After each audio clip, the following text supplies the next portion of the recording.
5th, 5th, 6th, 7th ஸ்டாண்டர்டில் காலேஜில் இந்த ஒரு ஏஜ் பேக்ரவுண்டு ஹாஸ்டலில் தங்கி படிக்கும் பொழுது இந்த டேம்லினை வாசி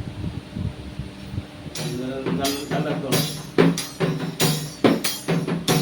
இந்த மாதிரிலாம் நிறைய டோனை நீங்கள் போடுற டெம்போலாம் இது செய்யலாம். அது என்ன ரிதம் ரிதத்தை இதில் கொண்டு வரலாம். முன்னாட்களில் நல்ல ஊழியர்கள் வந்து இதை வச்சு வாசித்து பாட்டு பாடுவாங்க. வெஸ்லின்னு சொல்லி ஒரு ஐயா இருந்தார். அப்பான்னு கூப்பிடத்தா அப்பான்னு கூப்பிடவா உண்மை அம்மான்னு கூப்பிடத்தா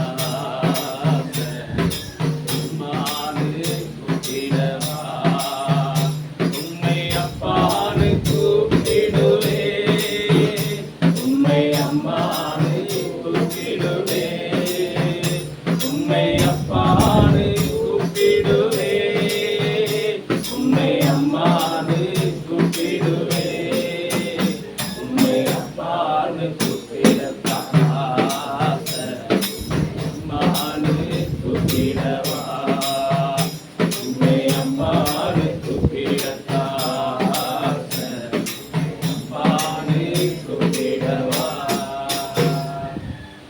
நிறைய காரியங்களை நம்ம வந்து செய்யணும். இது வந்து டேம்லின் தானே, இதெல்லாம் மதிக்கவே மாட்டாங்க. உண்மையா இல்லையா? உண்மையா இல்லையா? நான் சொல்றது உண்மையா இல்லையா? ஆனால் இந்த இடத்துல நீங்கள் கீபோர்டு இதெல்லாம் விட்டுருங்க, மைக் சவுண்ட் எல்லாத்தையும் விட்டுருங்க. நீங்கள் ஒரு தெருவில் நின்று பாட்டு பாடி பாருங்க. ஏசு நல்லவர், ஏசு நல்லவர், என்றென்றும் மாறாதவர், அவர் என்றென்றும் மாறாதவர்.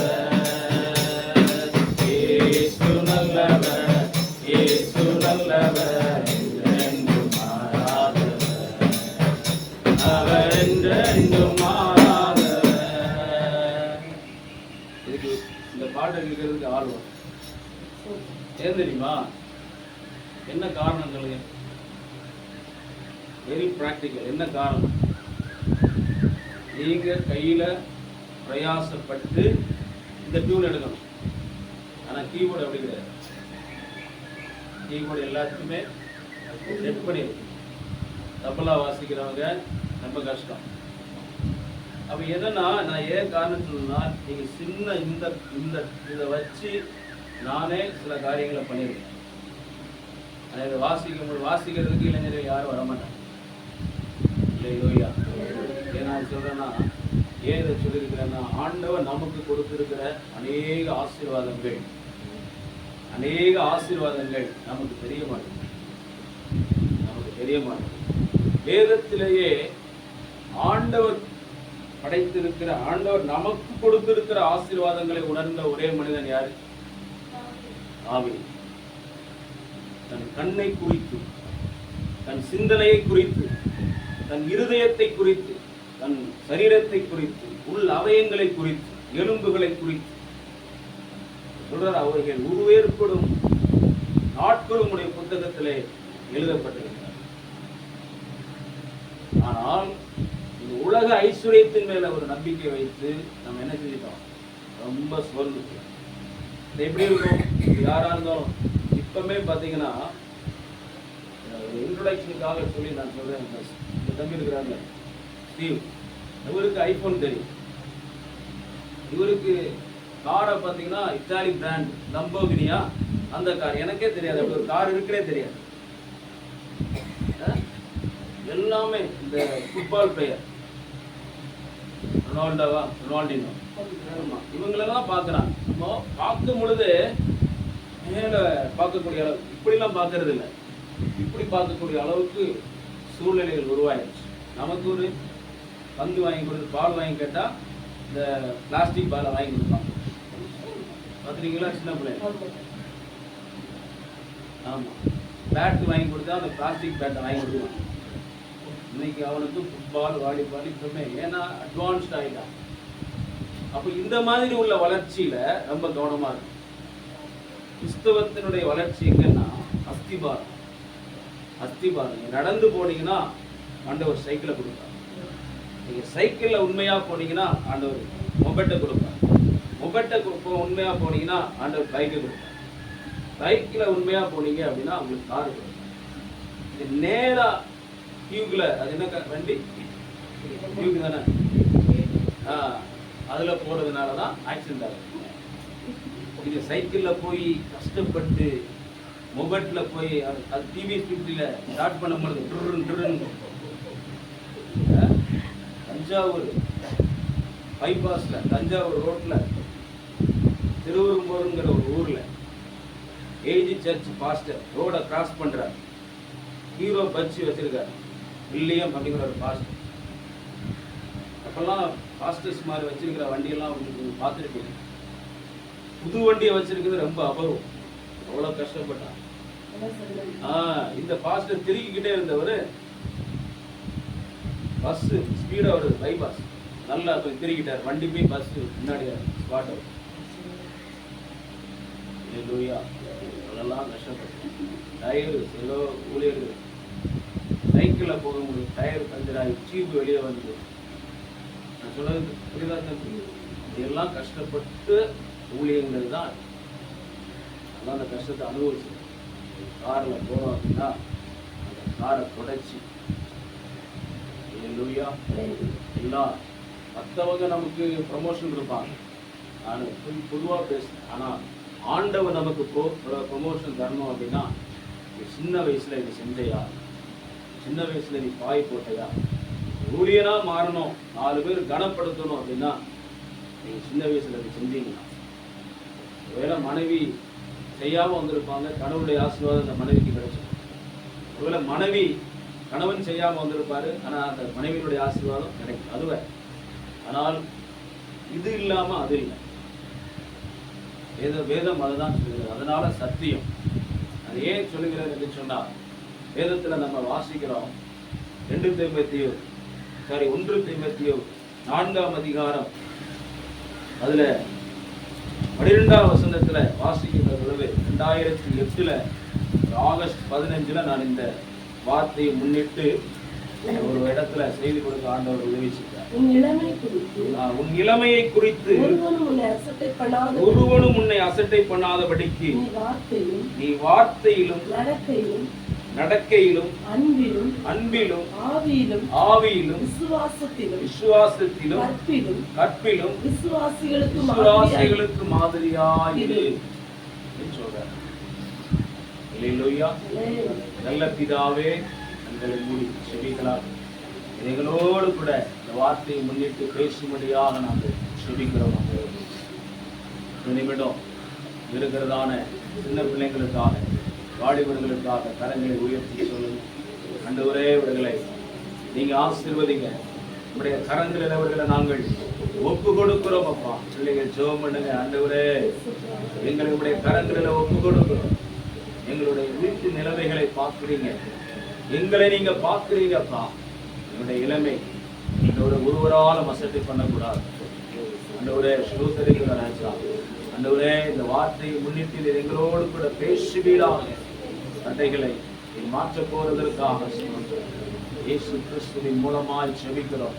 ஜீவன நல்ல பிதாவே, ஆமென். பாத்தீங்களா, எல்லாரும் வேலை முடிப்பீங்களா? முடியல, எடுத்துட்டீங்களா? எடுங்க, நீங்க தான் எடுக்கணும். வந்துட்டாங்க, நமக்காக மெசேஜ் கொடுக்குறாங்க அப்படின்னு நினைக்கக்கூடாது. சரியா? நாங்கள் நேசிக்கிறோம். நான் செய்த தவிர நீங்க செய்யக்கூடாது. சரியா? இது கேட்கறதுக்கு இப்போ கஷ்டமா இருக்கும், ஆனால் பின்னாடி உங்களுக்கு யூஸ்ஃபுல்லா இருக்கும். நான் சொன்னேன் பார்த்தீங்களா, 25 வயசுக்குள்ள யார் ரட்சிக்கப்பட்டிருக்கிறாங்களோ அவங்களுடைய வளர்ச்சி வித்தியாசமா இருக்கும். 25 வயசுக்கு பிறகு யாரெல்லாம் ரட்சிக்கப்படுறாங்களோ அவங்களுடைய வளர்ச்சி கொஞ்சம் வித்தியாசமா இருக்கும்.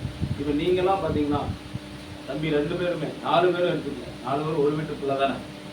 நீங்களாம் பின்னாட்களில் வரும் பொழுது வேலை செய்கிறீங்களோ, முழு நேர ஊழியம் செய்கிறீங்களோ, என்ன வேலை செஞ்சாலும் ஊழியம் செய்யலாம். சரியா? செய்யும் பொழுது வசனத்தெல்லாம் திறக்காம பேசணும். அதுதான் உங்களுக்கு நான் கொடுக்கக்கூடிய கட்டளை. இந்த வேதமே அதான் சொல்லுது. நம்ம யூதர்கள் எல்லாம் பார்த்தீங்கன்னா எல்லாருமே மனப்பாடம் பண்ணியிருப்பாங்க. இஸ்லாமியர்கள் வந்து எல்லாமே மனப்பாடம் பண்றாங்க. நடுவில் இருக்கிறவங்க தான் நம்ம தான் நிச்சயம் பண்ணோம், மனப்பாடம் பண்ண மாட்டோம். ஒரு வசனம் எங்க இருக்குன்னு சொல்லி நமக்கு தெரியாது. உண்மையிலையா இல்லையா? உண்மையா இல்லையா? உண்மைதானே? அப்போ நீங்க கிறிஸ்தவத்துல நல்லா வளர்ந்துருக்கிறீங்க அப்படிங்கிறத குறித்து மற்றவங்க அறிந்து கொள்ளணும் அப்படின்னா இந்த வேதம் ரொம்ப ரொம்ப முக்கியம். உண்மையா இல்லையா? அப்ப இந்த வேத வசனம் சில நேரங்களில் பைபிளை திறந்து படிக்க முடியாது. என்னுடைய பர்சனல் எக்ஸ்பீரியன்ஸ் சொல்றேன். அப்போ உங்க ஏற்ற நேரத்தில் ஒரு வசனம் உங்களுக்கு தேவை, நீங்க என்ன செய்வீங்க? உடனே பைபிளை புரட்டுவீங்களா? இல்லை. உங்களை நீங்க தவறு செய்யும் பொழுது, நீங்கள் இல்லை, நானும் எங்கே சேர்த்துக்கிறேன், நான் தவறு செய்யும் பொழுது என்னைய கொட்டணும், அதுக்கு என்ன தேவை? இப்போ என்ன யாரு இவங்களனா அப்பா அம்மா கண்டிஷன் பண்ணுவாங்க.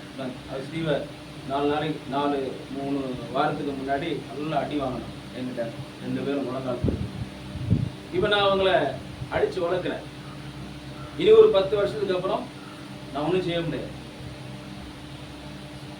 பிள்ளைய ஒன்றும் செய்ய முடியாது, வார்த்தையால தான் சொல்ல முடியும். இப்போ என்னைய யாராவது அடிப்பாங்களா? அடிச்சு வளர்ப்பாங்களா? நான் ஏதாவது தவறு செஞ்சா? இப்போ எங்கள் அப்பா அம்மா கூட இருக்கிறாங்க. இன்னொரு 60 எனக்கு 65 வயசு ஆகும் பொழுதே எங்கள் அப்பா அம்மா இருக்க மாட்டேன். எனக்கு யாராவது புத்தி சொல்லுவாங்களா? புத்தி சொல்லுவாங்களா? இல்லை. எனக்கு நல்லது கெட்டது இது அந்த நேரத்தில் வந்து தடுமாற்றம் வரும் பொழுது நல்ல வைஃபாக இருந்தாங்கன்னா அவங்க என்ன செய்வாங்க? துணையாக இருந்தாங்கன்னா அவங்க நல்ல அட்வைஸ் பண்ணுவாங்க. இதுதான் மனிதனுடைய லைஃப். இந்த 25 வயசுக்குள்ளேயே என்னென்னலாம் கற்றுக்கொள்கிறோமோ அந்த காரியம் வந்து 75 வயசு வரைக்கும் நமக்கு உதவியா இருக்கும். உற்சாகம் இல்லாமல் இருக்கிறீங்களா? இல்லை, போர் அடிக்கிறது மாதிரி இருக்கு. நான் ப்ராக்டிஸ் நீங்க வந்து ஒண்ணுமே பண்ண வேண்டாம், இந்த வார்த்தையை ஆதுல கேட்டா மட்டும் போதும். அப்போ இந்த தீமோத்தேயுக்கு பவுல் சொல்லி கொடுக்கிறாரு, நீ படிச்சிருக்கிற ரைட்டு எல்லாம் ஓகே, நீ வந்து ஊழியக்காரனா இருக்கிற ரைட், ஆனால் இளமையை குறித்து, தட் மீன் எனக்கு நான் அடிக்கடி யோசிக்கிற காரியம் இந்த உன் இளமை குறித்து, உன் யூத்தை குறித்து, உனக்கு இருந்ததான அந்த கற்பை குறித்து ஒருவனும் அசடை பண்ணக்கூடாது. ஒருவனும் அசடை பண்ண கை விரல் எடுத்து அவனா எனக்கு தெரியாதா சொல்லக்கூடாது. நான் செஞ்ச தவிர செய்யக்கூடாது அப்படின்னு சொல்றேன். உங்களுக்கு புரியுதா? அவங்களுக்கு ஒருவனும் அசட்டை பண்ணக்கூடாது. உங்க அம்மா அப்பா தவறா சொல்லக்கூடாது, உங்க உறவினர்கள் தவறா சொல்லக்கூடாது, சமூகம் தவறாக சொல்லக்கூடாது. எந்த இடத்துல நம்ம கண்ட்ரோலா இருக்கிறோமோ அந்த இடத்துல நம்ம கண்ட்ரோலா இருக்கும். எந்த இடத்துல நம்ம கற்றுக்கொள்ளணுமோ அந்த இடத்துல நல்லா கற்றுக்கொள்ளணும். நான் இசை வாசிக்கிறீங்களா? நல்ல தேறினவர்களா மாறும். வேதத்துல தேர்ச்சதுதான் தேறினதான் குறிக்கிறது. இசையில வந்து தேறினவர், எல்லாருக்கும் இசை வாசிக்க தெரியும், ஆனா இசையில தேறினவர்களை பார்க்க ரொம்ப கஷ்டம். அல்லேலூயா. நீங்களா நல்லா வாசிக்கிறீங்க தெரியாது. சில மீட்டிங்ல போனோம்னா கீபோர்டுக்கு முன்னாடி நின்றுக்கிட்டு இவங்களை வாசிக்கிறதுக்கு முன்னாடி விட்டுருவாங்க. டோனும் போட்டு சரியான அந்த அந்த ஒரிஜினல் மியூசிக்கை கொண்டு வர மாட்டாங்க. ஆனால் அப்படியே தவறு பண்ணிக்கிட்டே இருப்பாங்க. கடைசி வரைக்கும் அவங்க நினைச்சுக்கிடுவாங்கன்னா நமக்கு நல்லா வாசிக்க தெரியும் தெரியும் தெரியும்கிட்டே இருப்பாங்க. எனக்கு எல்லாம் தெரியும், ஆனால் கண்டுபிடிச்சிடலாம். கீபோர்டு கையில் வைக்கும் பொழுதே கண்டுபிடிக்கலாம். அவங்க தாட்ஸ் பிடிக்கிறதே கண்டுபிடிக்கலாம். அவங்க லீட் பண்ணுறதே நினைச்சிடலாம், கண்டுபிடிச்சிடலாம். வேதத்தை எங்கே பாருங்க, நீங்க வொர்ஷிப் டீம்ல இருக்கணும்னா வாசிப்புல தேறினவர்களா இருக்கணும். அவங்க தான் வொர்ஷிப் டீம்ல இருக்க முடியும். தாவீதுல அதான் சொல்றார், தேறினவர்கள். அரண்மனையில சேவைக்காரரா இருக்கணும்னா பேலஸ்ல ஒர்க் பண்ணணும், அதாவது தட் மீன் பிரைம் மினிஸ்டர் ஆபீஸ்ல ஒர்க் பண்ணணும், செக்ரட்டரி தமிழ்நாடு செக்ரட்டரியேட் இருக்கு அங்க ஒர்க் பண்ணணும் அப்படின்னா நீ எல்லா விதத்திலும் எக்ஸ்பர்ட்டா இருக்கணும். அதுதான் யூதர்களுக்கு ஆண்டவர் கற்றுக் கொடுத்தார், யூத குலத்திற்கு ஆண்டவர் கற்றுக் கொடுத்தார். அவங்க தான் ராஜாக்களா மாறினாங்க. வேதத்துல தேறினவர்களா இருக்கணும். சாலமோன் தேவாலயத்தை கட்டும் பொழுது சில நிபந்தனைகளை எல்லாம் சொல்றார். அந்நிய தேசத்துல யாராவது போய் மாட்டிக்கிட்டாங்க அப்படின்னா நான் நடைமுறையா சொல்றேன், இந்த ஆலயத்துக்கு நேராக அவங்க ஜெபிக்கும் பொழுது அந்த ஜெபத்தை நீங்க கேளுன்னு சொல்லி முழங்கால் படிட்டு ஜெபிக்கிறார். அதே போல தானியேல் பாபிலோன் தேசத்துல இருக்கின்ற பொழுது பலகணிகளை திறந்து கிழக்கை நோக்கி, கிழக்குல தான் எருசலேம் இருக்கு, நோக்கி ஜெபம் பண்றார். அவங்க சிறையிருப்பு மாறிச்சு. சிங்கங்களின் வாய் கட்டப்பட்டுச்சு. சாத்ராக் மேஷாக் இவங்கெல்லாம் என்ன செஞ்சாங்க? தீயில உலாவினாங்க, நெருப்புல உலாவினாங்க. ஆமா, தண்ணீர்கள் இஸ்ரவேல் ஜனங்களை ஒன்றும் செய்யவில்லை. யோர்தான் கடல் அவர்களை புரட்டி போடவில்லை. அக்கினி அவர்களை ஒன்றும் பட்சிக்கல.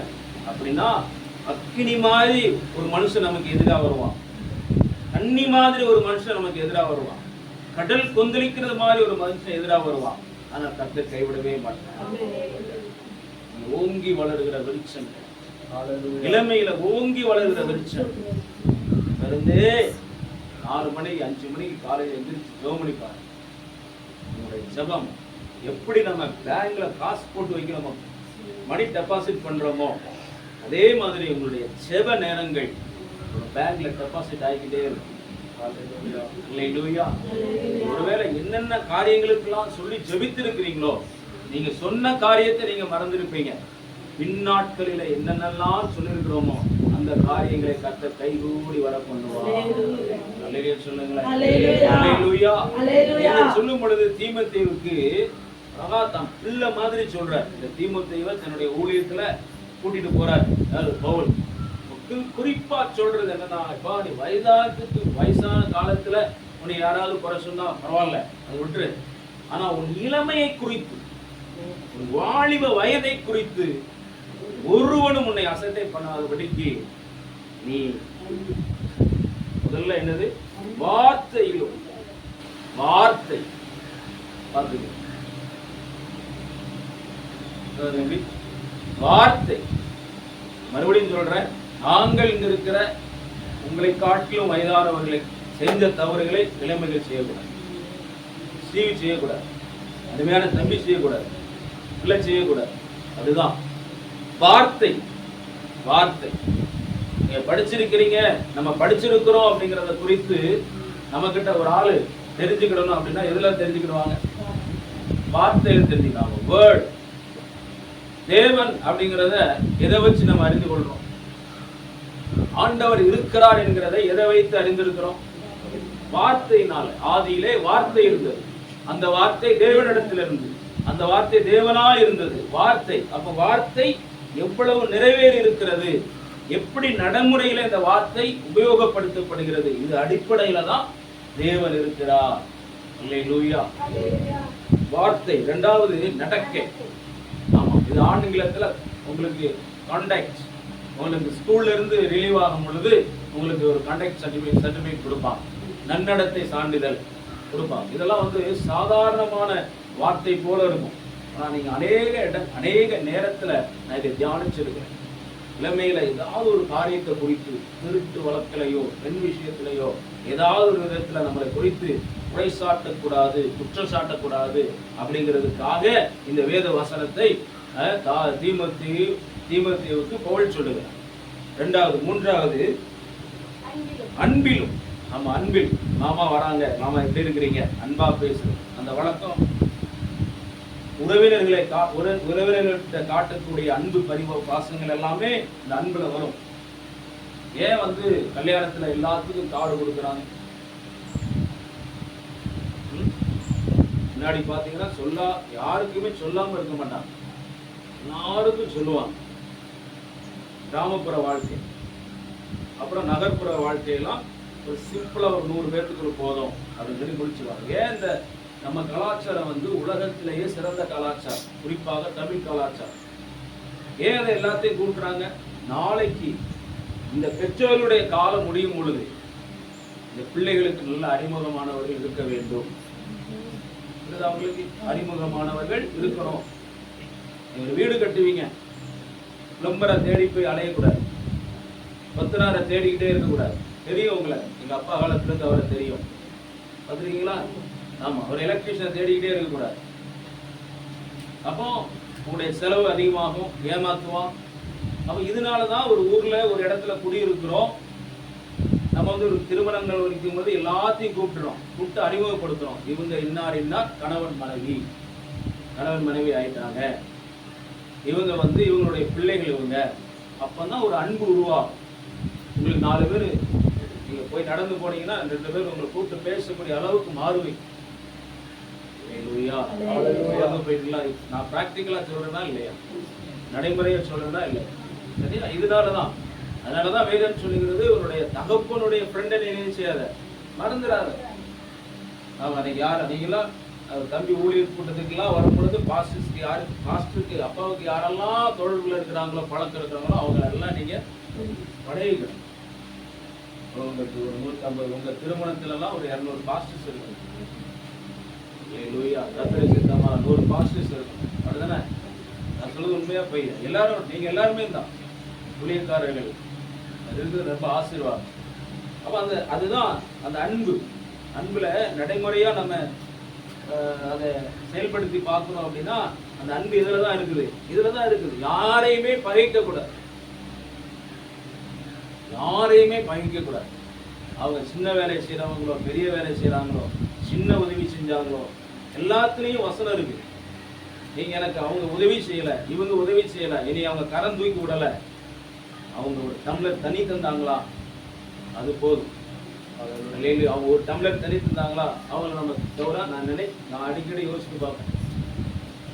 சித்தப்பா வீட்டுல படிக்கும் பொழுது நிறைய குறைகள் இருக்கும், பேசியிருப்போம். ஆனா அப்படியே இடத்துல அமைதியா இருந்து யோசிக்கும் பொழுது அவங்க டம்ளர் டீ தந்தாங்களா இல்லையா, அவங்க டம்ளர் தண்ணி தந்தாங்களா இல்லையா, அப்போ ஒரு கலசம் தண்ணீரை கொடுத்தாலும் அதன் பலனை அடையாமல் போகுது.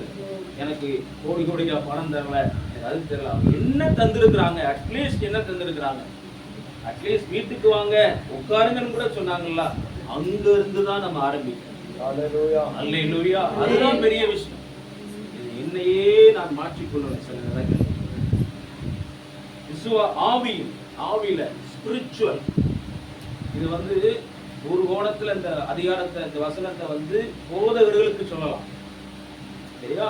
ஆனா நமக்குள்ளேயும் இதனை செய்யலாம், இதை குறித்து தியானிக்கலாம். இது போதக நிருபம், அப்போஸ்தலனாகிய பவுலினுடைய போதக நிருபம், பாஸ்டரல் எபிசில்ஸ். இது முதிர்ந்த ஊழியர், சின்ன ஊழியர்களுக்கு சொல்லக்கூடிய எல்லாருமே கற்றுக்கொள்ளலாம். டிஃப்ரெண்ட் ஆங்கிள் இதெல்லாம் தியானம் பண்ணலாம். ஸ்பிரிச்சுவல்னா என்ன, ஆவியல்னா என்ன அப்படிங்கும் பொழுது நீங்க பாத்தீங்கன்னா, ஒரு உள்ளுக்குள்ள உங்களாவே நினைக்கும் பொழுது ஒரு எண்ணம் உருவாகும், ஒரு உள்ளார்ந்த உணர்வு உருவாகும். நீங்க அதை யோசிச்சு பார்த்துருக்கீங்களா? அதாவது ஒரு புது போனை கையில வாங்கிட்டீங்க, உங்க அப்பா வாங்கி தராங்க புது போன். இந்த போனை வாங்கி கையில வச்ச உடனே உங்களுக்குள்ள ஒரு சந்தோஷம் வரும் பார்த்தீங்களா?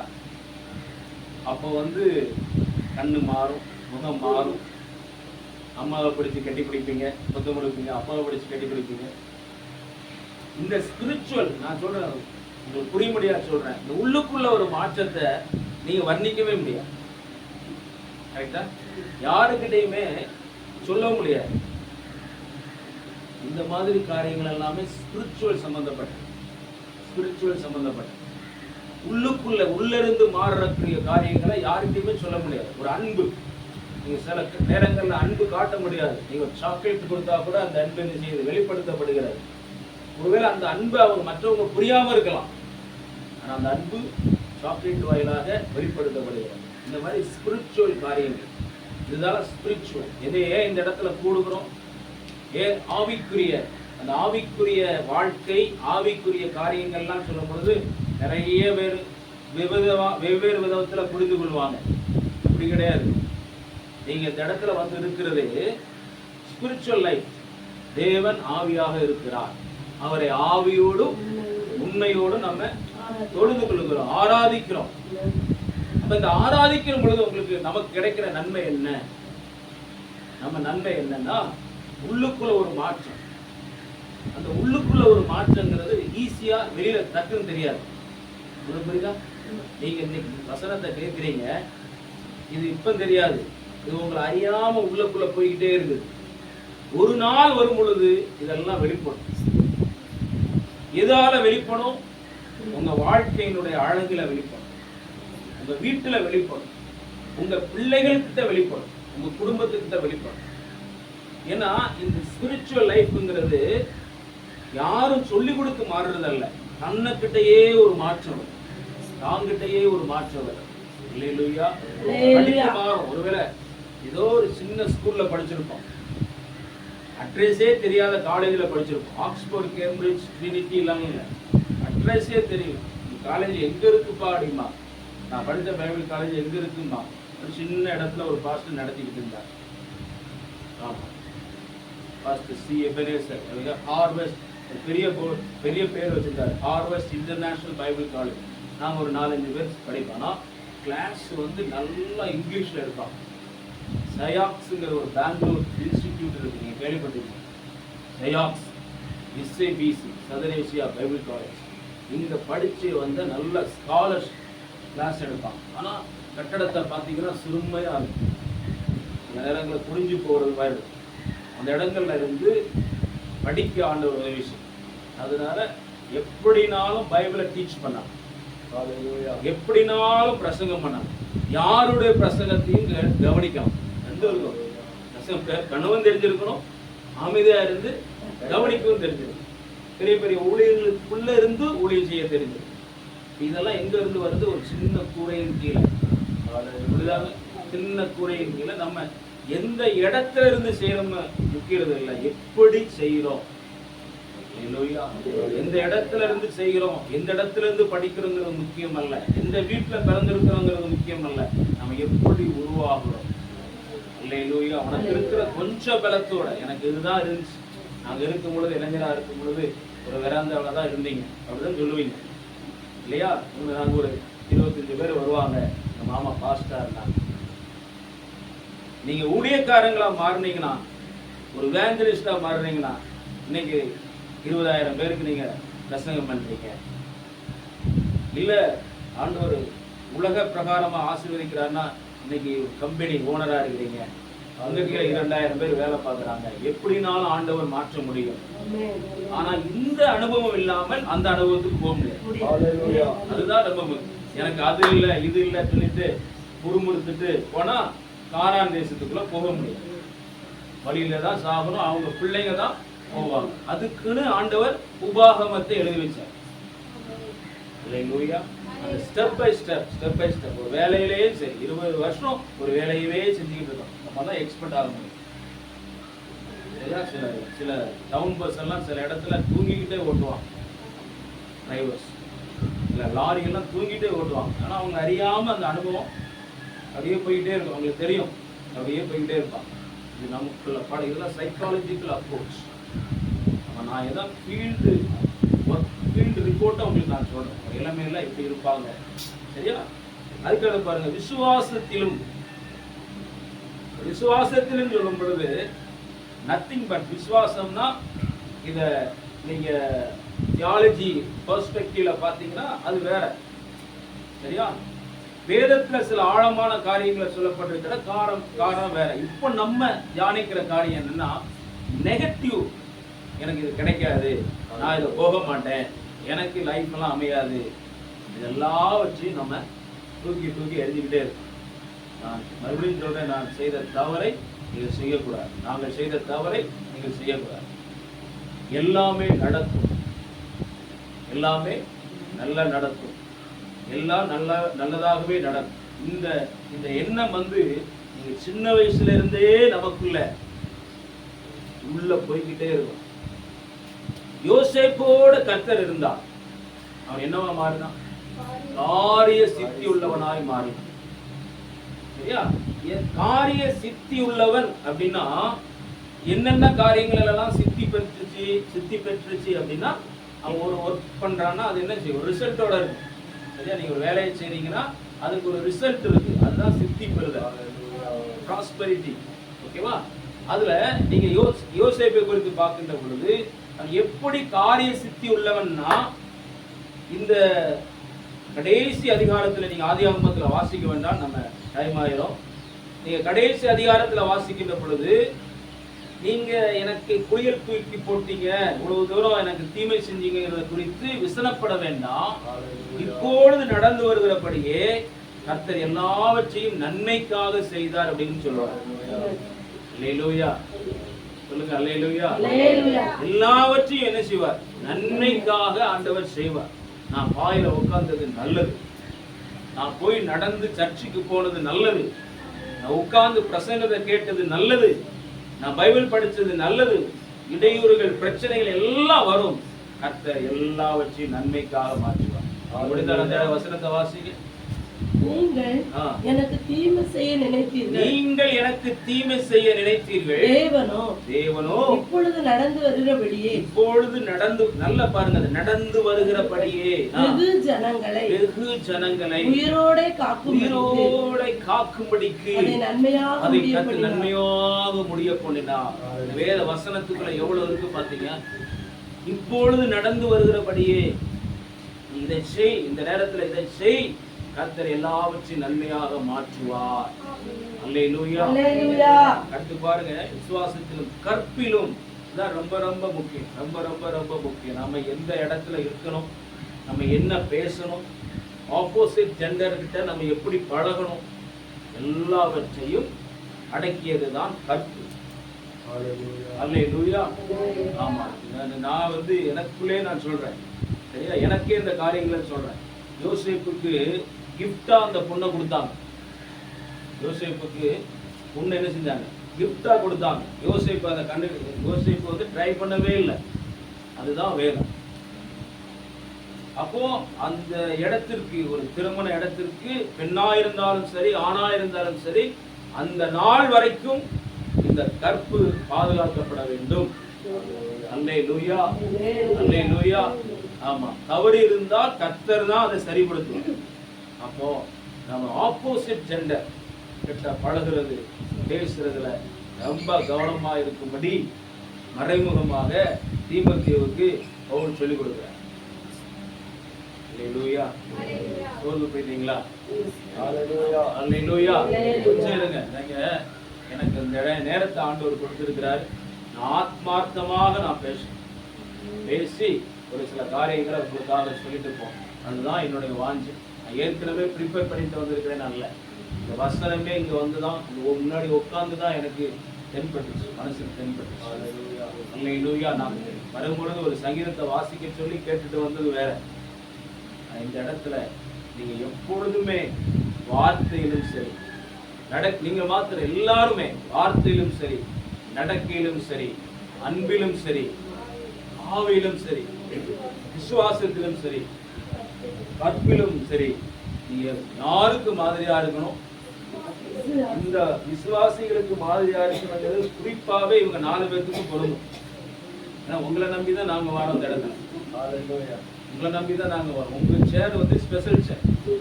நீங்க வந்து யாரு? ஆசாரியனுடைய பிள்ளைகள். அப்பா யாரு? பாஸ்டர். அப்பா வந்து ஆசாரியர். அவங்க வந்து தன்னையே ஊழியத்துக்கு அர்ப்பணிச்சிருக்கிறாங்க. அம்மாவா இல்லையா? அவங்க பாடுற கஷ்டங்கள்லாம் பயங்கரமா இருக்கும். பாருங்க, கட்டி வச்சிருக்கிறாங்க. ஒரு 20,000 30,000 இருந்தா உடனே போட்டுருவாங்க. இப்போ கஷ்டங்கள் ஊரை விட்டு ஊரை வந்து இருக்கிறாங்க. நீங்க குடும்பமா இருந்து அந்த ஊழியத்தை கட்டுறீங்க. வராங்க, ஆட்கள் போறாங்க, நிறைய காரியங்கள் நடக்கும் இல்லையா? சரி, இந்த மாதிரி டைம்ல ஆசாரியருடைய பிள்ளைகள், அதாவது லேவியர்களுடைய பிள்ளைகள் வச்சுக்கோங்க. நம்ம எல்லாம் யாரு? நீங்க எல்லாம் நாங்க இங்க வந்து போகிற வழிபோக்கர்கள். எங்களுக்கு நீங்க யாரா இருக்கணும்? மாதிரியா இருக்கணும். வழிபோக்கர்கள் நீங்க எங்களுக்கு மாதிரியா இருக்கணும். உங்களை பார்த்து நாங்க இசை கத்துக்கிறோம். ஸ்டீவே வரான், அருமையான தம்பி. நாளைக்கு வரும்பொழுது அந்த அண்ணன் எப்படி பாடினாங்க பாருங்க, பாடணும். அந்த அண்ணன் எப்படி மனப்படமா வசனம் சொன்னாங்க பாருங்க. வேற 5 வருஷத்துக்கு கழிச்சு வரும்பொழுது நீங்க பிரசங்கம் பண்ணிக்கிட்டு இருக்கீங்க. சார், நம்ம இதுவரைக்கும் பைபிள் படிச்சிருக்கிறோம், இந்த மாதிரி நம்ம நினைச்சது இல்லையே அப்படிங்கிற ஒரு வசனத்தை தாட் வச்சு நீங்க பேசியிருக்கீங்க. அவர் கைகளால கீபோர்டு வாசிக்கும் பொழுது பாருங்க, நம்மளா எவ்வளவு அழகா வாசிக்கிறார். நீங்க அதே மாதிரி ஏதாவது ஒரு பொறுப்புல. இதுதான் ஞான வளர்ச்சி. நல்ல வேதத்தை நல்ல, எனக்கு அதை நான் ட்ரை பண்ண முடியல. என்ன வயசு ஆயிடுச்சு உங்களுக்கு? 15 தடவை பைபிளை படிச்சிருக்கேன். நான் ட்ரை பண்ணிக்கிட்டு இருக்கேன். என்ன சொல்றீங்க? 15 தடவை பைபிளை படிக்கணும். கஷ்டமா இருக்குமா?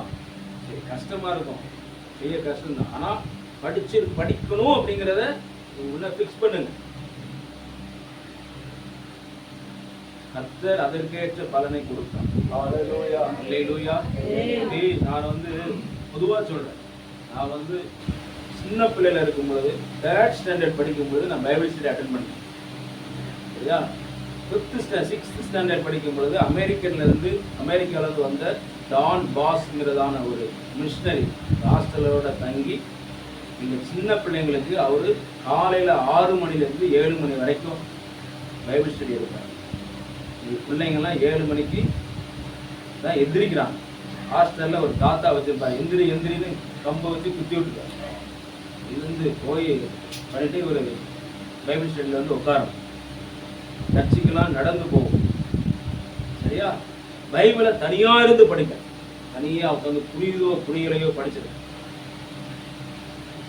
இந்த பழைய ஏற்பாடுங்கிறது நமக்குன்னு மேலே பேர் எழுதி வச்சிருக்கோம் பாருங்க, அதை பார்க்கணுன்னு ரொம்ப சந்தோஷம். பழைய ஏற்பாடு அந்த நேரத்தில் என்ன கலரில் இருந்துச்சு? சரி, புதிய ஏற்பாடு சிவப்பு கலரில் இருந்துச்சு. அப்புறம் புதிய ஏற்பாடு மட்டும்தான் இருக்கும். அது கூட இந்த சங்கீதத்தை கொண்டு வந்தாங்க. அந்த சங்கீத புத்தகத்தோடு சேர்ந்து நம்ம வாங்கும் பொழுது ரொம்ப சந்தோஷம். அப்புறம் பைபிள் வாங்கிட்டு இருந்தாங்க. அந்த பைபிளை என்ன பண்ணுவோம் தெரியுமா? இந்த பாஸ்டடி பிரசங்கம் பண்ணும் பொழுது கோடு கூடா போடும். பக்கத்தில் யாரோ பண்ணுறதை பார்த்து கோடு கூடா போட்டு அப்பா குடிக்கலாம் கோடு போடக்கூடாதுமா. தெரியா இருந்தெல்லாம் வசனத்தை வாசிக்கிறதுனால தான் இன்னைக்கு ஆண்டவர் பைபிளை டீச் பண்ணக்கூடிய அளவு கூட ஆண்டவர் வச்சிருக்காங்க. ஆமா, நம்ம பெரிய ஸ்காலர் கிடையாது. ஆனா எந்த ஸ்காலரையும் வச்சு நம்ம என்ன செய்யலாம்? ஸ்டடி எடுக்கலாம் வசனத்தை.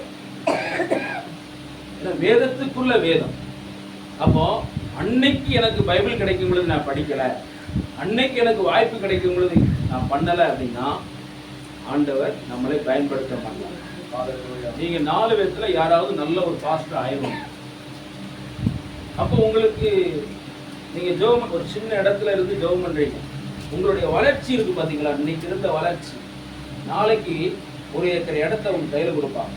நீங்க அதை வச்சுக்கோங்க. இன்னைக்கு ஊழியங்கள் அப்படிதான் நடக்குது. அல்லேலூயா. ஒரு அறையிலிருந்து ஜெபம் பண்ணிக்கிட்டு இருப்பீங்க, ஆண்டவரே எனக்கு 1000 ஆத்துமாக்கள் ஆண்டவர் கொடுப்பார். அல்லேலூயா. பாஸ்டர் டி மோகன் அவங்க சென்னையிலலாம் இவ்வளோ தூரம் இருக்கிறதுக்கு காரணம்லாம் இதுதான். காலியாங்கிச்சோ தென்கொரியாவில், சரிங்களா?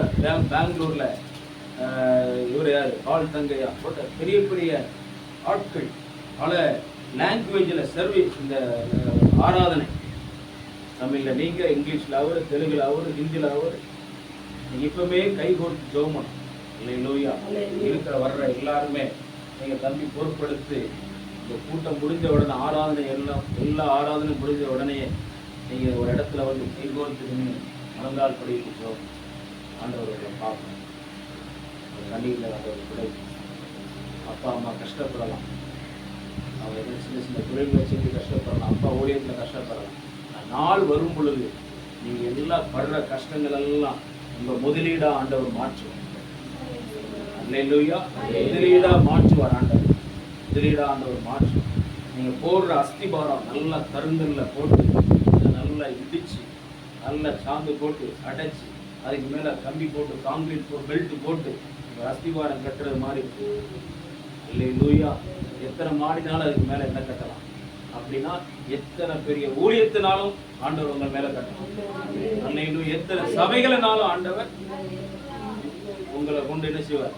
ஆண்டவர் நடத்துவார். எவ்வளோ பெரிய தேவைகள், பணத்துக்கு குறித்து பிரச்சனையே நீங்க கவலைப்படக்கூடாது, அந்த அளவுக்கு ஆண்டவர் மாற்றுவார். 1 நாளாகமம் 28ஆம் அதிகாரத்துல இந்த வசனத்தை வாசிங்க. நான் உதாரணத்துக்கு சொல்றேன். 1 நாளாகமம் 28ஆம் அதிகாரத்துல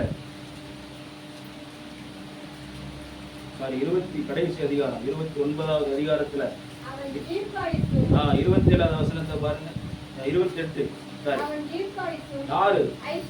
தாவீது தீர்க்க ஐஸ்வர்யமும் மகிமையும் உள்ளவனாய் நல்ல முதிர் வயதிலே மரணம் அடைந்தான். உங்க வயசுக்கு தேவையான காசு ஆண்டவர் கொடுப்பார். அல்லேலூயா. வாழ்க்கைக்கு தேவையான வசதிகள் ஆண்டவர் செய்வார். நமக்கு இப்ப நான் போறேன்னு ஒரு ஃபேமிலியா போறதுக்கு ஒரு வாகனம் தேவை. பல நாட்கள் பைக் ஓட்டியாரு. அதுக்கு உடனே ஆண்டவர் ஆடியும் BMW தரமாட்டார். சரியா? அதுக்கேற்றபடி நல்லா பார்த்து பாருங்க. நமக்கு நம்ம ஆண்டவர் வந்து நம்மளை எப்படி நடத்துகிறார் அப்படிங்கிறத ரொம்ப நம்ம ஆராய்ந்து பார்க்கணும். அல்லேலூயா. இந்த கலர் ஷர்ட்டை தான் எனக்கு தர்றார், இந்த விலையை தான் எனக்கு தர்றார். இன்னைக்கு தான் நமக்கு பொறுப்பு. நான் அப்படிதான் யோசிப்பேன். இன்னைக்கு இந்த செலவு, இன்னைக்கு தான் எனக்கு, இந்த நாள் தான் எனக்கு சொந்தம்.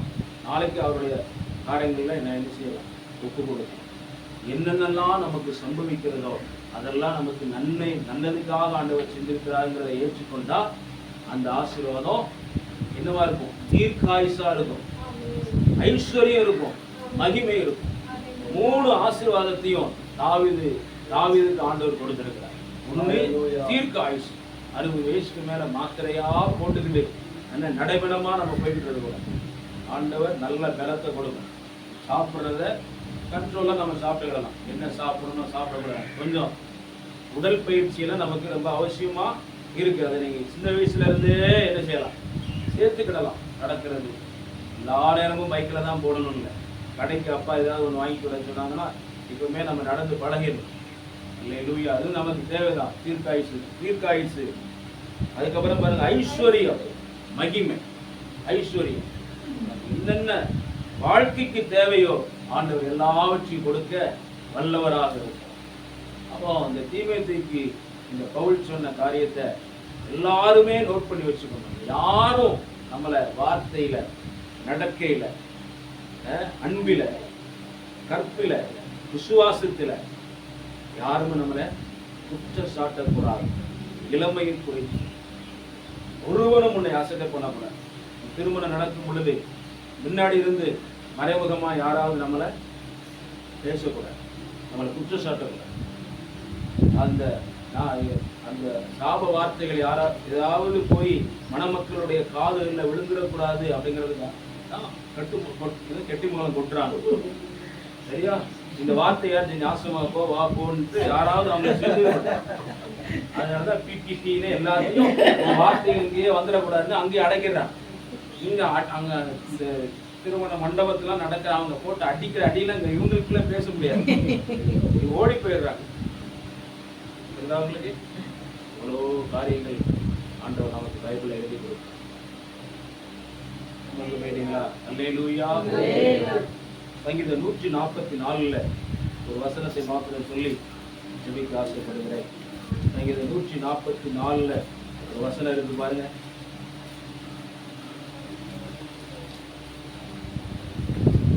பன்னிரெண்டாவது வசனம். எங்கள் குமாரர் இளமையில் ஓங்கி வளருகிற விருட்ச கன்றுகளைப் போலவும் எங்கள் குமாரத்திகள் சித்திரத்திட்ட அரண்மனை மூலைக்கற்களைப் போலவும் இருப்பார்கள். ஆமா, 2 குமாரத்துக்கும் குமாரத்திகளை காணுமே. வாசிங்க, நீங்க வாசிங்க சிஸ்டர். 12 வார்த்தை உங்க குடும்பத்துக்குனே வாசிங்க. எங்கள் குமாரர் இளமையில் ஓங்கி வளருகிறார், இளமையில் ஓங்கி வளருகிறார் விருட்ச கன்றுகளைப் போலவும் எங்கள் குமாரத்திகள் சித்திரம் தீர்ந்த அரண்மனை மூளை கற்களை போலவும் இருப்பார்கள். அப்படின்னா என்ன? ஓங்கி வளருகிற விருட்சம். முகங்களை பார்த்தாலே விருட்சம் தெரியும். அல்லேலூயா. ஆமா, இந்த நிறைய பசங்களோட சேர்ந்து சில பேட் ஹேபிட் எல்லாம் பழகிடும். அப்புறம் நம்முடைய சரீரங்களை பாதிக்கும், நம்மளுடைய எண்ணங்களை பாதிக்கும். அதுதானே இது நம்ம பிபிலிக்கல் பேஸ்டில் நம்ம லைஃப்பை செட் பண்ணிட்டோம் அப்படின்னா அது கொஞ்சம் கஷ்டமாக தான் இருக்கும். நம்ம காலையில் எத்தனை மணிக்கு நம்ம எந்திரிப்போம்? 5 மணிலேருந்து 6 மணிக்குள்ளே நம்ம எழும்பி பழகிட்டோம் அப்படின்னா அந்த 7 to 8, 9க்குள்ள நிறைய காரியங்களை நமக்கு செஞ்சிடலாம். ஒரு நாளைக்கு சின்ன வயசுலேருந்து எப்படியெல்லாம் உங்களுடைய டைம் டேபிளை போட்டு ஹார்ட் ஒர்க் பண்ணுறோமோ பின்னாட்களில் நீங்கள் ஒரு 100 பேருக்கு மாதிரியாக இருப்பீங்க. அல்லேலூயா. அல்லேலூயா. இன்னைக்கு இந்த வாரம் என்னுடைய ஷெட்யூல் என்ன, என்னுடைய ப்ரோக்ராம் என்ன, இந்த மாசத்தினுடைய ப்ரோக்ராம் என்ன, நான் இதெல்லாம் செய்யணும், இதெல்லாம் கற்றுக்கிடணும். நீங்களே ஒரு டேபிள் போட்டு ஒரு சேர் போட்டு ஒரு ஆஃபீஸ் மாதிரி உட்காந்து ஃபைலெல்லாம் வச்சு நீங்களே பண்ணுற மாதிரி என்னென்னலாம் ப்ராக்டிஸ் பண்ணுறீங்களோ அதுதான் பின்னாடி லைஃப். ஐஏஎஸ் அதிகாரிக்கு எக்ஸாம் எழுதுறாங்கல்ல, அவங்கள எப்படி ப்ரிப்பேர் பண்ணுவாங்க, ஏன் ப்ரிப்பேர் பண்ணுறாங்க? அவங்களுடைய ப்ராக்டிக்கலாக நிறைய புக்ஸ் எல்லாம் ரெஃபர் பண்ணுறது தான் அவங்க என்ன செய்வாங்க, ஒரு ஒரு ஒரு டிஸ்ட்ரிக்டை கவர்ன் பண்ண முடியும், ஒரு டிஸ்ட்ரிக்டை ஆல்வேஸ் செய்ய முடியும். அப்போ அந்த ப்ராக்டிஸ் சின்ன வயசுலேருந்தே ஆரம்பிக்கும். அல்லேலூயா. சார் மேலே இருந்து நீங்கள் வந்து இப்போ ஒரு உதாரணத்துமாக விராட் கோலி எடுத்துக்கங்க. அவர் வந்து கிரிக்கெட்டில் நீங்கள் எல்லாருக்கும் தெரியும், அவர் தானே. அவர் எத்தனை வயசுலேருந்து விளையாடுறாரு? அவர் இதாக படிச்சிருக்கிறீங்களா? எத்தனை வயசுலேருந்து கோலி வந்து கிரிக்கெட் ப்ராக்டிஸ் பண்ணுறாரு? அது அவர்கிட்ட தான் கேட்டு சொல்லணும். ஆமாம், அவர் கிரவுண்டில் இருந்து பழகிறது 10 வயசு. 10 வயசு. 9 வயசா? ஒரு வயசு 10 வயசுன்னா நான் படிச்சிருக்கிறேன். ஒருவேளை 9+ வச்சுக்கலாம். சரி, எப்படியோ 9 வயசு 10 வயசு வச்சுங்களேன். இன்னைக்கு அவங்களுக்கு வந்து கோடிக்கணக்கான ரூபா என்ன சம்பாதிக்கிறாங்க? கிரிக்கெட்டை சம்பாதிக்கிறாங்க. நம்ம டிவியில் பார்க்கும் பொழுது சாதாரண விஷயம் இல்லை அது. உடம்ப வளைச்சி எத்தனை தடவை அடிபட்டிருக்கும், குறை சொல்லியிருப்பாங்க, நீ பேட் பிடிக்கிறது சரியில்லை, நீ அடிக்கிறது சரியில்லை, இந்த ஷாட் சரியில்லை, கோச் சொல்லியிருப்பாரு இந்த இது உனக்கு வர மாட்டேங்குன்னு. சில தடவை தனியாக போய் இருந்து அழுதுருக்கலாம், உடஞ்சிருக்கலாம். இதேமாரி தான் கிரிக்கெட் பிளேயரோட ஆடு சச்சினுடைய லைஃப்பும். அவர் சொல்லியிருக்காரு, காட் எனக்கு 1 more சான்ஸ் கொடுங்க அப்படிலாம் ப்ரேயர் பண்ணியிருக்கிறார். இது எந்த காட் ஒன்று தான், ஆண்டவர் ஒருவரே. அவங்களுடைய வழிமுறைகள் வித்தியாசமாக இருக்கலாம். அது மாதிரி தான் ஜாங்கூலி. இது சாதாரண விஷயம் கிடையாது. ஒருத்தரை இன்னைக்கு ஜொலிக்கிறாங்க அப்படின்னா இந்த ஃபுட்பால் பிளேயர் ரொனால்டினோவா, ரொனால்டோ, ஆமாம், அவரெல்லாம் அவர் சாதாரண குடும்பத்திலேருந்து பிறந்தார். இந்த ஃபுட்பால் தான் அவருடைய குடும்பத்தை எங்கேயோ கொண்டு போயிடுச்சு. நீங்கள் வச்சிருக்கிற காரே பார்த்தீங்க அப்படின்னா ஒரு மெஸ்ஸி, அவர் பேர் என்ன, மெர்சி, அவரெல்லாம் எங்கேயோ போயிட்டாங்க. காரணம் விளையாண்டு. நான் சொல்றது உலகமான மனுஷனை உங்களுக்கு உதாரணமா காட்டுறேங்கல்ல. அதனால நீங்க போய் கோலியை பார்த்துக்கிட்டு கூடாது, சச்சினை பார்த்துக்கிட்டு கூடாது. நமக்கு ஏற்கனவே இங்க என்ன தாவீது இருக்கிறாங்க, எல்லாருமே நமக்கு யோசேப்பு கொடுக்கப்பட்டிருக்குது. இங்க வேதத்துல எல்லாமே இருக்குது. நீங்க ஆசாரியருடைய பிள்ளைங்க, நீங்க சச்சின் கோலின்னு சொல்லிக்கிட்டு கூடாது. உதாரணத்துக்காக சொல்றேன். Practice, put into practice, untiring effort. ஒரு விஷயத்தை திரும்ப திரும்ப திரும்ப திரும்ப செய்யறது. 4 பேர் 5 பேர் நீங்களே, இதுவே பெரிய ஆலயம், இதுவே பெரிய மினிஸ்ட்ரி. ஊருக்குள்ள இருக்கிற இளைஞர்களை நீங்க சம்பாதிக்கலாம். நீங்க உங்களுக்குள்ளேயே 4 பேர் கை கோர்த்து இதை பண்ணணும் அதை பண்ணணும் நம்ம சொல்லி இந்த காரியத்துக்காக ஜெபம் பண்ணணும். நீங்களே உங்களுக்குள்ள ஆல்நைட் பிரேயர், நீங்களே உங்களுக்குள்ள ஃபாஸ்டிங் பிரேயர், நீங்களே உங்களுக்குள்ள பைபிள் ஸ்டடி, நீங்களே உங்களுக்குள்ள இந்த காரியத்துக்காக ஜெபம் பண்ணணும். இப்படி ஒரு அண்ணன் வருவார் பிரசங்கத்துக்கு, அவருக்காக 1 நிமிஷம் ஜெபம் பண்ணுங்க அப்படின்னு சொல்லி நீங்க ஜெபம் பண்ணக்கூடிய அளவுக்கு உங்களை தீர்க்கதரிசிகளா மாறும். நீங்க அம்பாசடர்ஸா மாறும். நீங்களை உசுப்பேத்திட்டு போகாதீங்க அப்படின்னு சொல்லாதீங்க. நான் ப்ராக்டிக்கலா பேசுறேன். அல்லேலூயா. ப்ராக்டிக்கலா நான் பேசுறேன். நான் சந்திச்சது தான் பேசுறேன். நான் 120 குட்டி சபைகளுக்கு நான் போய் பிரசங்கம் பண்ணிருக்கேன். ஒரு உதாரணத்துக்காக சொல்றேன்.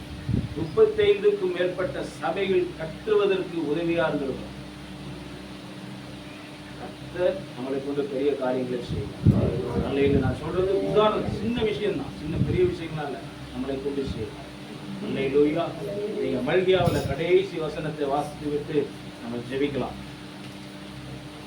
மல்கியா புத்தகம் கடைசி அதிகாரம் வசனம் சொல்லப்பட்டிருக்கிறது. நாமத்துக்கு பயந்திருக்கிற உங்கள் மேல் என் நாமத்துக்கு பயந்திருக்கிற உங்கள் மேல் நீதியின் சூரியன் உதிக்கும், அதன் செட்டைகளின் கீழ் ஆரோக்கியம் இருக்கும். நீங்கள் வெளியே புறப்பட்டு போய் கொழுத்த கன்றுகளை போல வளர்வீர்கள். வேற தேசத்துக்கு ஆண்டவர் கொண்டு போனா கூட நீ அதை செய், இதை செய் அப்படிங்கிற ஒரு அடிமைத்தனத்தில் ஆண்டவர் வச்சிருக்க மாட்டாங்க. ஆண்டவர் உங்களை கொழுத்த கண்டுகளை போல வளரும்படி ஆண்டவர் உதவி செய்வார். அல்லேலூயா அல்லேலூயா. இந்த வசனத்தை நீங்க என்ன விஷயம் மறந்துடவே கூடாது. எப்ப பார்த்தாலும் இந்த வசனங்கள், இந்த வசனம் மாதிரி வசனங்கள் ஞாபகத்துக்கு வரும். இளமையில ஓங்கி வளர்கிற விருட்சங்களை போல ஆண்டவர் நம்மை மாற்றுவாராக. இருக்கிற இடத்துல எழும்பி நின்று ஸ்தோத்திரம் செபிக்கலாம். எல்லா பிள்ளைகளுக்காக நம்ம செபிக்கலாம். ஆண்டவரே ஸ்தோத்திர ஆண்டவரே.